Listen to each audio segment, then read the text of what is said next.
Hi, today I'm doing the reader problems tag. This tag consists of questions just about books, and these questions are pretty long and specific, but as always whenever I do a tag, they will all be in the description. So I'm going to read them from my notebook where I've written them down. Usually I try to look at the camera when I say the questions, but these ones are pretty long, so let's get started. Question 1. You have 20,000 books on your TBR. How in the world do you decide what to read next? So as of right now, my TBR is a little over 200 books long. I, for some reason, wanted to try to keep it under 200, but that's definitely changed now, and every once in a while I'll go through it and take some books off if I really just realize that maybe I probably am not going to read them or probably don't want to read them anymore. It's probably always going to be growing. I mean, it decreases slightly, but I think it grows more than it decreases, but that's fine. That just means there are a lot of books I want to read and I have the time. As for how I decide what to read next, I don't think it ever really takes me a very long time because I always have a lot of books that I really want to read. Now, of course, there's the matter of deciding what to read next. I have a list called the reading queue. It's not strict. By the time I finish a book, I'd rather read something else than what I put on the list. I can. It's more of just a list of ideas. But it does give me an idea of what to read next, the books that I am most interested in reading next, and of course, it's always changing. I don't really read seasonally, although this year I am doing a Read Your Bookshelf challenge, which is one book for each month following a certain prompt. So I do have plans for each month. But other than that, I don't really have, maybe some people will read a certain author in a certain month or a certain genre. I don't really do that at the moment. I do think it's pretty easy for me. It doesn't take me too long to decide what to read next. It's sort of just whatever I'm in the mood for. I don't have a strict plan and guide. I just am able to decide pretty easily. If I'm reading a book and there's a sequel and I have the sequel or have access to it, then it's pretty easy to decide to read that next if I want to. But sometimes with books like those, I may want to wait a little while to read the sequel. It depends. But yeah, I think I'm usually able to just know what to read next, especially if I already own the books and want to get to reading them. Question 2. You're halfway through a book and you're just not loving it. Do you quit it or are you committed? Recently, I haven't really DNF'd any books. I've definitely done it in the past, and I hear many people say that if you want to, you're really just not enjoying it. It's okay to not force yourself to finish it. You can just stop it if you're really just not into it. And I agree. I mean, I'm not gonna force myself. It depends on the circumstances. If I've just borrowed it from the library, then yeah, I may be more willing to just return it. But if I've bought the book, then I probably, since money was involved, I might want to finish it for that purpose, kind of make it worth it, rather than buying something that I'm not gonna read all the way through. Recently, I haven't DNF'd. I usually make it all the way through, but maybe I've just been reading a lot of books that I've really enjoyed. I don't have a strict rule for not DNFing. I will if I want to, but it just hasn't happened recently, and I don't have a specific rule, I gotta be interested by 100 pages or something. Some books do take longer for me to become interested in them. Recently, though, I think with the books I've been reading, I'm interested pretty early on, but it definitely depends on the book. I mean, I guess it depends. Maybe if I'm really just absolutely dreading it, I might DNF it, especially if I've just borrowed it from the library. So I'm not strict on finishing books, but generally I usually do it. Maybe if it's a really long book and I'm just really not into it or just can't focus on it or it's just not the right time in my life, I may DNF it. It just hasn't happened recently. Question 3. The end of the year is coming and you're so close but so far away on your Goodreads challenge. Do you try to catch up and how? I'm not very strict about it. It's kind of like my reading queue list, sort of just a list of ideas rather than goals. I think that especially for something that's for fun, I don't think there's any need for me to pressure myself to finish it by a certain amount of time. Nothing's really on the line here. It's not that important.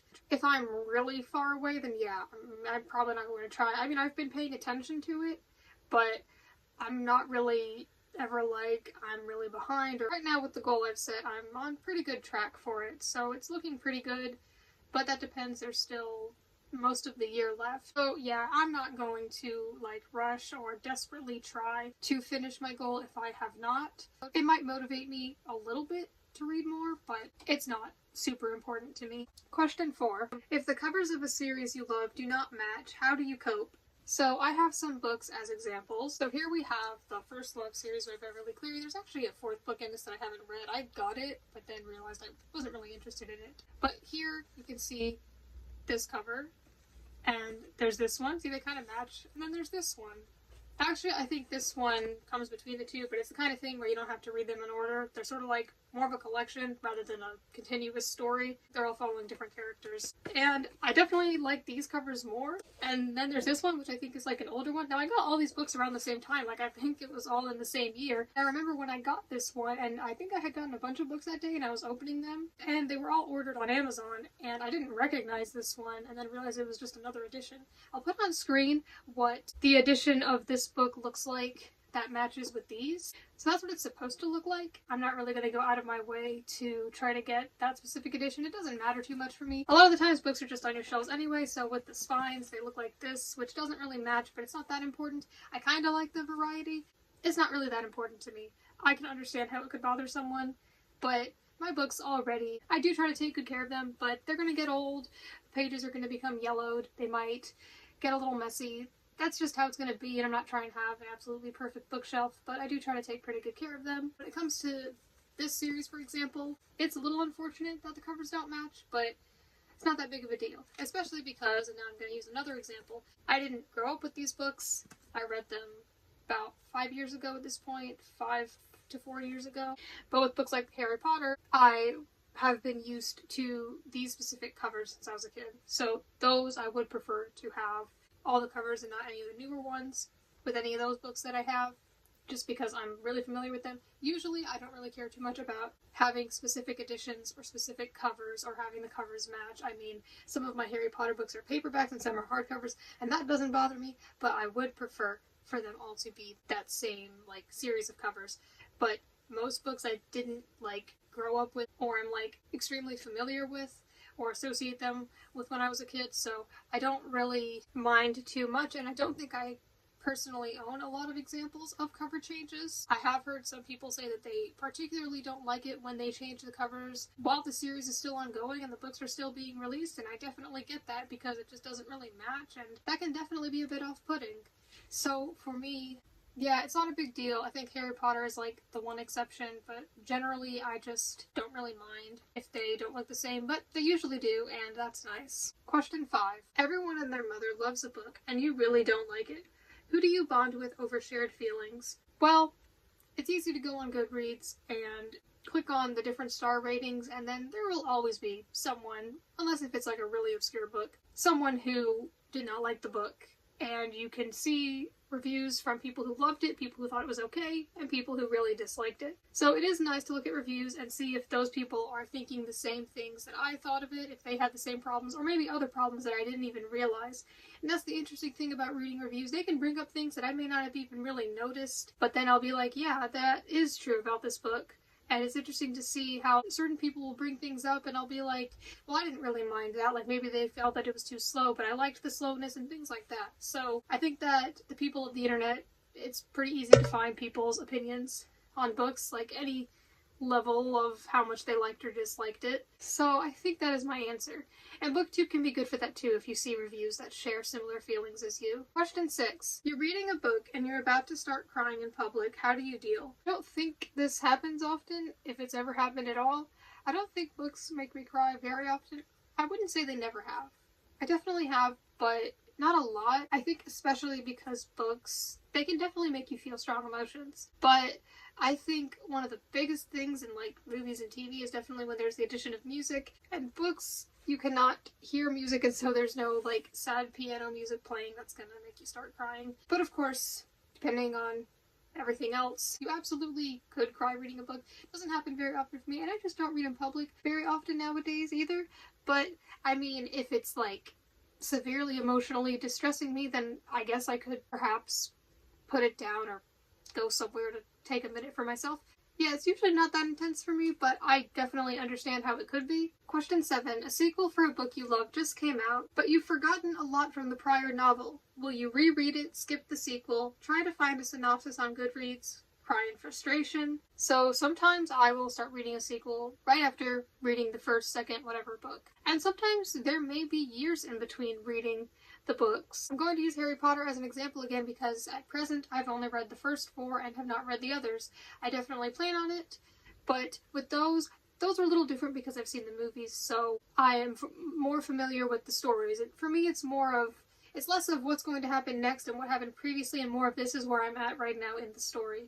So those I do not plan on rereading. I mean, maybe someday, but as I've said in previous videos, I just am not in the mood to reread anything, especially books like those that can be really long. So for those, I may take a minute to just think of where I'm at and then be like, okay, let's continue. Another example, one that does not have film adaptations, is The Life of a Cactus series by Dusty Bowling.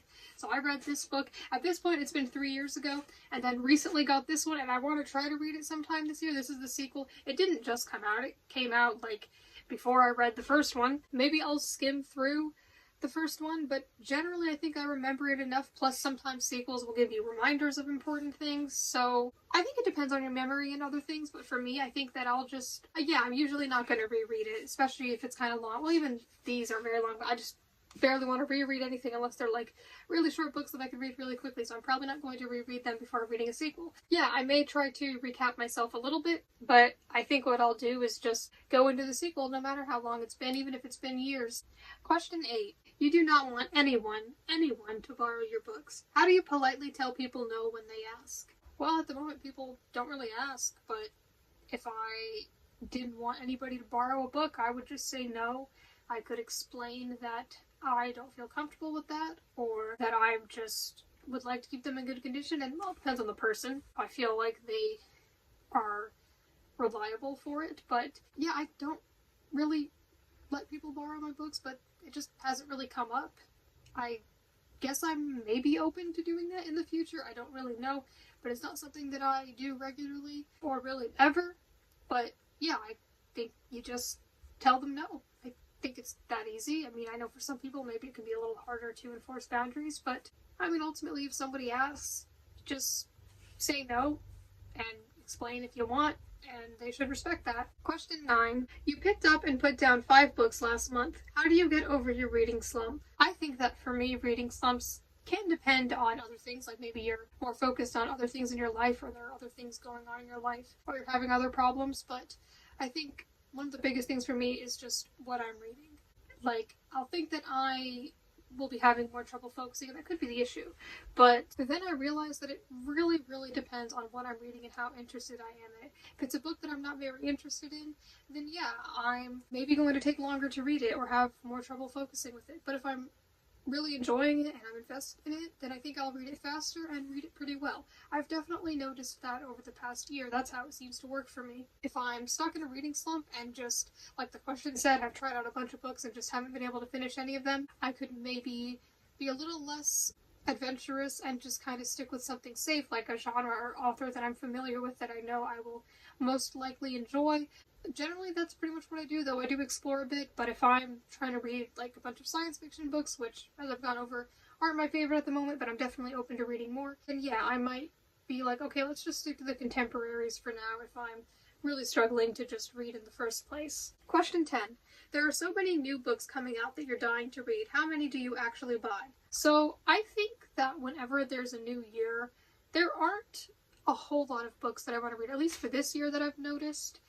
I see some people making videos like the top 20 or whatever 2025 releases I'm excited for, and that's great. I'm glad there's so many books that you're looking forward to, but for me, there aren't that many. In fact, I did make a video about 2025 book releases I'm excited for, but of course, some of the books that will come out in 2025 I may not know about till the year, or they may not have been announced yet. There's still plenty of time. I might make a part 2 to that, we will see. Basically, there aren't a whole lot for me. There are definitely some that I'm excited for. As for how many I buy, that's actually a good question. I think it depends. Some of them I definitely would like to own. Like the new Hunger Games book, definitely want to own that. I own the others. I'm pretty guaranteed I'm going to like that and will want to have it in my collection, on my shelves, and have it if I want to look back at it. And then some books, if they will be available at the library, like, for example, there are some books that are going to be like, by an author I like, and I might have a lot of hope and faith in that book, and I'll be like, okay, I will just buy it. But then if it's just a book that's new, maybe it's by an author I've never read before, and I'm like, yeah, it sounds interesting enough, I'll check it out, then yeah, I might just want to check it out from the library. It depends on the book. Generally, if I'm really interested in it, and or if it's a new release from an author I already like, then yeah, I can just buy it.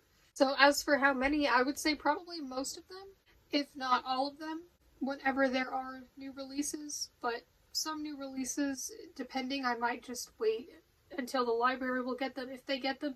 But then some might be like self-published books that the library is probably not going to get, so I just get my own copies of them. The last question, question 11. After you've bought the new books you can't wait to get to, how long do they sit on your shelf before you get to them? I think that's a good, clever question. Whoever wrote these questions definitely knows what it's like. Because yeah, you can buy books and be really excited for them and then not read them for a while, not because you're not interested in them, but just because you have all these other books you want to get to. As for how long they stay on my shelf, well, depending on what it is, if I'm really, really interested in it, I might start reading it right away. I might want to wait until I'm done with whatever I'm currently reading. But yeah, some books can definitely stay with me for months or maybe even years. I do have some books I've owned for quite a while that I haven't gotten to yet, but it's not like I'm not going to get to them, because I don't really ever buy books just to get them or just because I like the cover.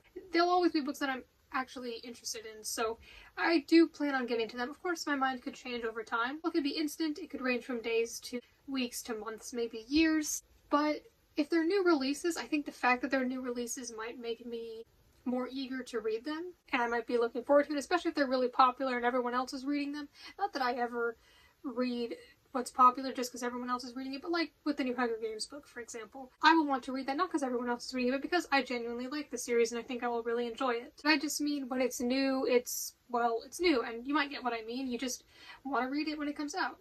Compared to books that came out a while ago, those can still be very good, but they've kind of been around for a while, so there's not like this anticipation really. I mean, you can still be anticipating reading them, but you probably get what I mean. So yeah, for me, it can definitely be a while before I get to reading them, but I think especially if they're new releases, they might come faster compared to if they're older books that I've recently gotten.